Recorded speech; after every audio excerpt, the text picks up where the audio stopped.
there. Oh, wow, that felt really good. Welcome to episode 3 of the Worthless Curtis Show. This is my nebulizer, helps me breathe. Anyways, I've had some complaints about the first show being too long, and nobody really liked the second show. A lot of people don't like that song. And I haven't forgot about that thing that we need to look up from the first episode, that word.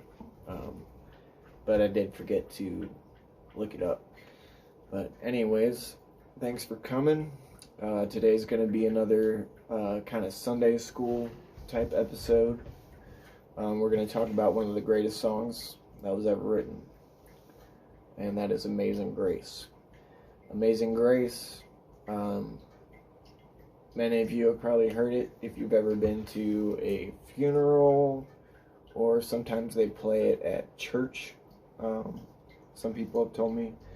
But it's a great song.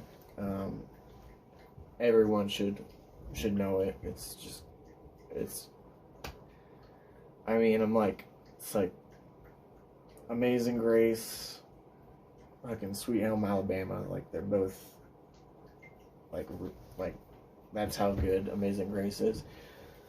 But anyways, so I'm going to try and make this one a little shorter than the last one, because since I've got so many complaints about how long the first episode was. But yeah, we're going to talk about the origin of Amazing Grace. So it all started with me and my mother coming home from a funeral, and they played that song, and it was just awesome. Everyone was like stoked. Like it lifts people up, makes people happy. Such a good song. And me and her were in the car, and she was like, "That's such a good song," and I was like, "Yeah, it really is, isn't it?" And everything was good and dandy until we kind of got into a little fight. We're Irish, so we were at the funeral, so we put two and two together. Getting a little feisty, but she was like, she said Alison Krauss did such a good job writing that song. And I looked at her and I said, "Mom, Alison Krauss did not write that song." God bless her. She's such a sweetheart, but I was like, Jesus Christ.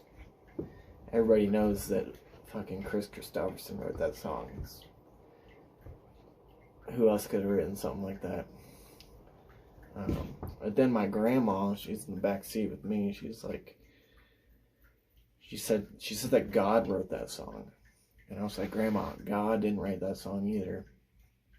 It's Chris Christopherson." And she said, "No, God wrote that song." And I said, "You know how I know that God didn't write that song? Because God can't write."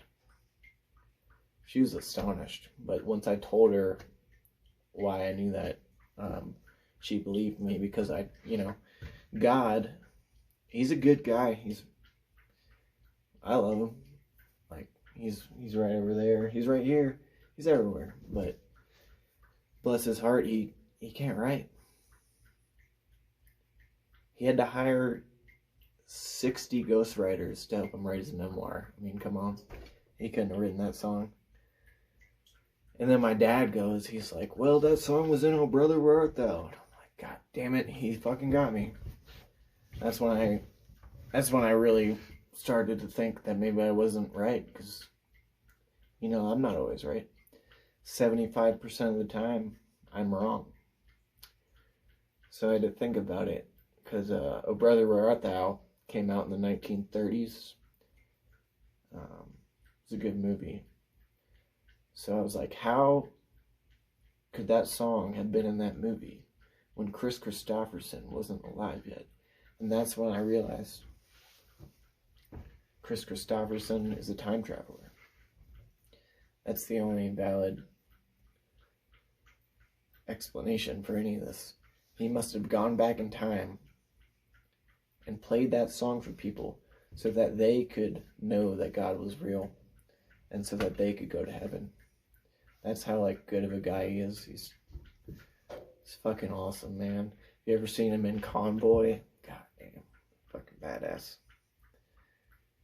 Anyways, I just wanted to set the record straight on who wrote that song. It's a great song. If you haven't heard it, you can check it out on the internet, or maybe your local record store might have a few copies.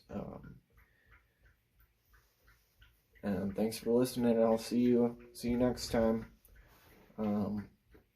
Maybe one of these days we'll actually have some music.